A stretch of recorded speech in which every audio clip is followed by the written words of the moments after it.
Assalamualaikum warahmatullahi wabarakatuh. Sebelumnya perkenalkan, saya Neng Irma selaku moderator pada presentasi kali ini.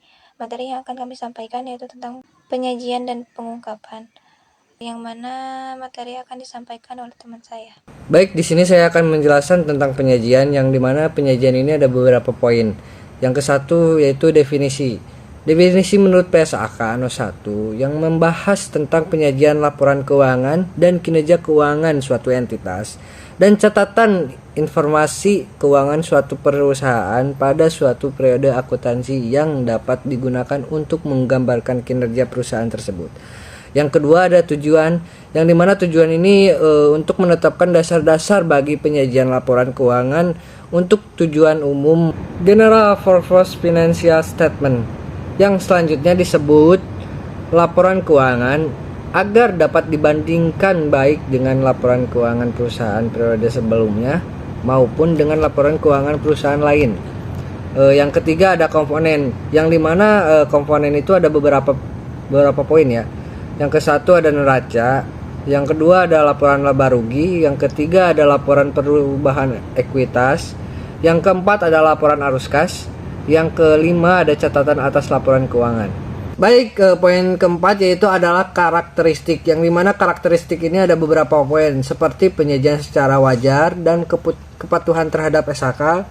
Selanjutnya kelangsungan usaha, dasar aktual, material dan agregasi, terus saling hapus, frekuensi pelaporan, informasi komparatif, dan konsistensi penyajian. Baik, di sini saya akan melanjutkan materi lebih lanjut yaitu tentang metode penyajian, yang dimana metode penyajian ini ada neraca. Ketentuan yang diatur dalam PSAK lainnya. Penyajian pada neraca atau pengungkapan pada catatan atas laporan keuangan mencakup tetapi tidak terbatas pada unsur-unsur aktiva, kewajiban dan ekuitas berikut. Aktiva, yang dimana di dalam aktiva itu ada kas, giro pada Bank Indonesia, giro pada bank lain, penempatan pada bank lain. Terus ada efek-efek, yang dimana ada efek yang dibeli dengan janji jual kembali tagihan derivatif. Terus ada kredit, yang dimana di dalam kredit itu ada tagihan akseptasi, terus pernyataan saham, terus aktiva tetap, dan aktiva lain-lain. Terus ada kewajiban, yang dimana dalam kewajiban ini ada kewajiban segera, yaitu simpanan dari bank lain, efek-efek yang dengan janji dibeli kembali, kewajiban derivatif, dan kewajiban akseptatif, surat terhadap komitmen dan kontingensi, kewajiban lain-lain, pinjaman subordinasi. Terus ada ekuitas, yang di mana dalam ekuitas ini ada modal di store, terus ada tambahan modal di store, dan saldo laba rugi. Ke pos-pos dengan nilai material yang tidak dapat digolongkan dalam pos-pos aktiva dan kewajiban disajikan dalam pos tersendiri.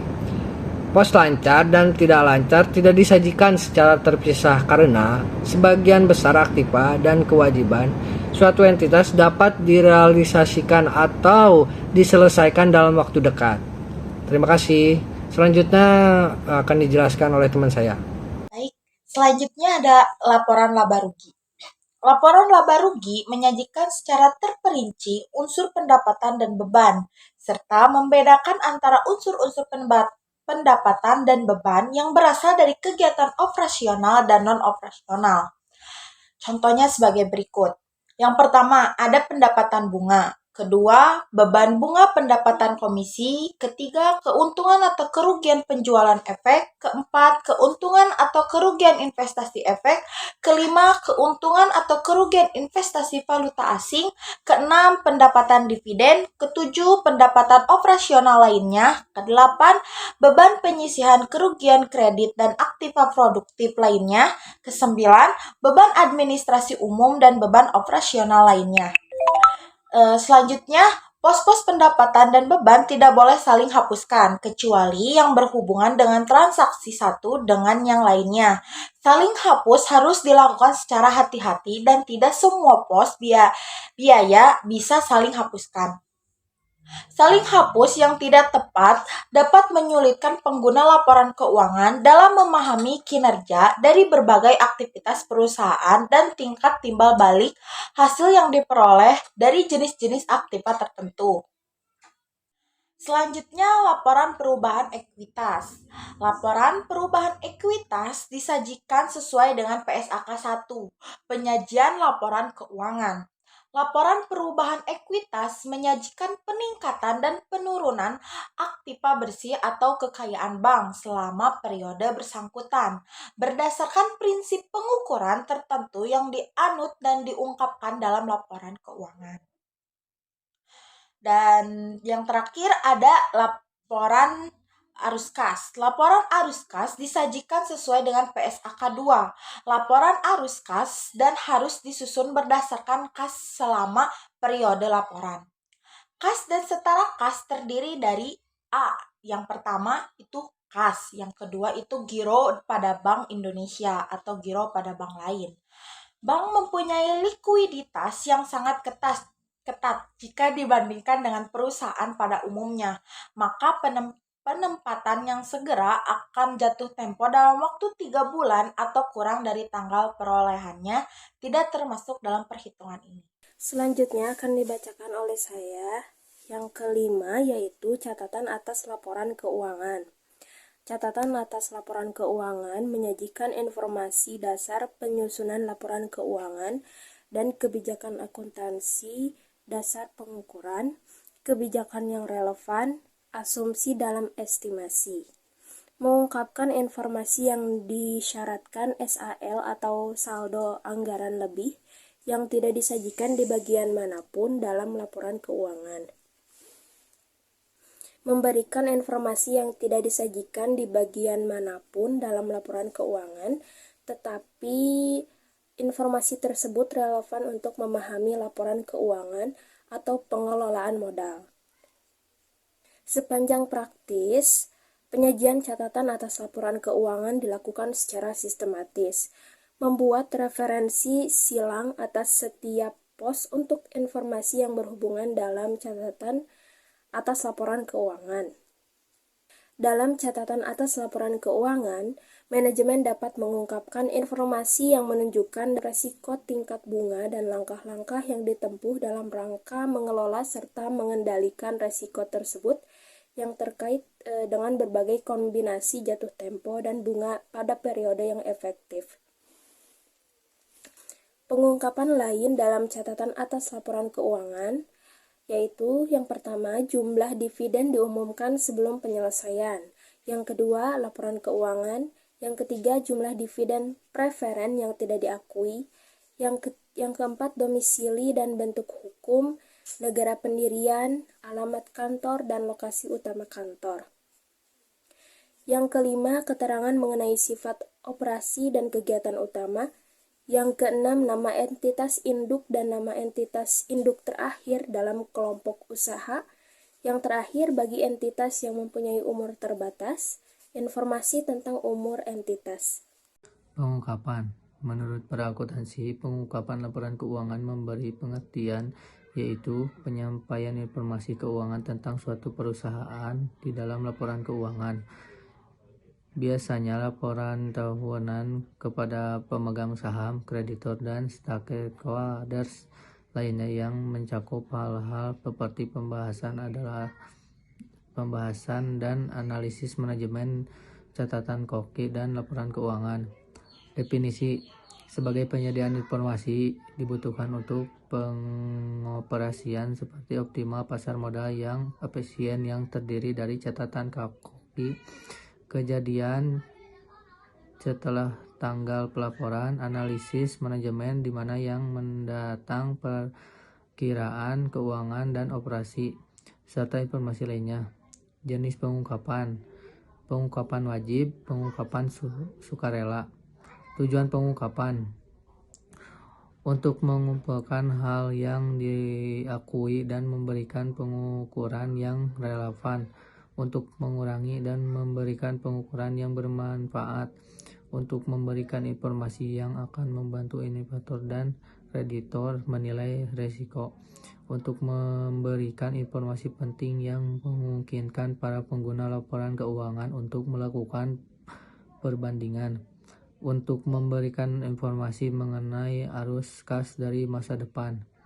Manfaat pengungkapan bagi kepentingan perusahaan yang dapat diperoleh biaya modal yang lebih rendah yang berkaitan dengan resiko informasi bagi investor dan direktur. Bagi kreditor bermanfaat untuk mengurangi risiko informasi berupa pengurangan keolahan pembuatan keputusan investasi. Dengan diperolehnya biaya modal yang telah rendah akan perusahaan, pertumbuhan ekonomi dapat meningkatkan kesempatan kerja meluas dan standar kehidupan akan meningkat. Metode pengungkapan. 1. Post statement keuangan. Perusahaan menyajikan aktiva lancar dari aktiva tidak lancar serta kewajiban jangka pendek.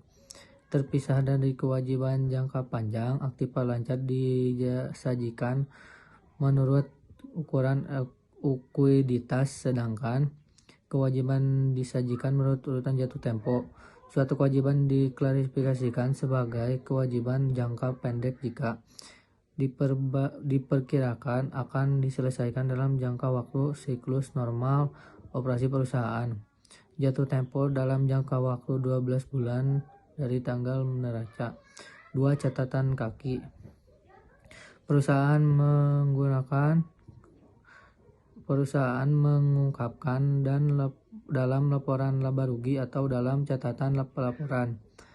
Di feeder bersaham diumumkan catatan status laporan keuangan mengungkapkan informasi tentang dasar penyusunan laporan keuangan dan kebijakan akuntansi yang dipilih dan diterapkan terhadap peristiwa dan transaksi penting. Informasi kewajiban dalam PSAK tetapi tidak disajikan di neraca, laporan laba rugi, laporan kas, dan laporan perubahan ekuitas. Informasi tambahan yang tidak disajikan dalam laporan keuangan tetapi diperlukan dalam rangka penyajian secara wajar. Merinci lebih lanjut, mengungkapkan dalam catatan kaki yaitu perubahan metode hak kreditor atas aset tertentu, aset atau kewajiban bertanggung, pembatasan atas pembayaran dividen, transaksi mempengaruhi modal saham dan hak pemegang ekuitas, kontrak ekspektor, dan pihak yang mempunyai hubungan istimewa.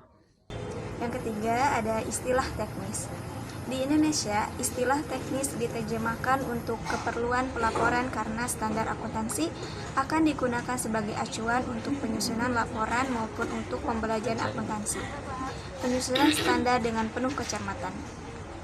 Yang keempat, ada penjelasan dalam kurung.